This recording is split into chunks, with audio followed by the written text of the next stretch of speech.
Ayun oh, ganun lang pala sila magdikit ng ano oh, sa flooring oh, sa ibang bansa. Ano yun, espalto? Mainit oh. Ganun lang pala yun oh.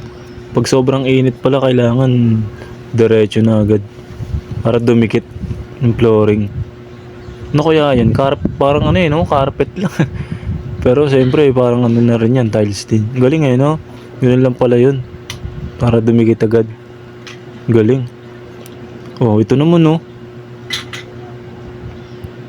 Parang basic lang sa kanya yung ano oh. Push up nyo. Kaya ang ganda ng katawan oh. Parang ang gaan-gaan lang ng katawan oh. Ganun lang pala yun oh. Ang ganda ng katawan niya oh. Parang ano lang, basic lang oh. Exercise niya na araw-araw. Galing din nung mga nila yung content nila no. Galing.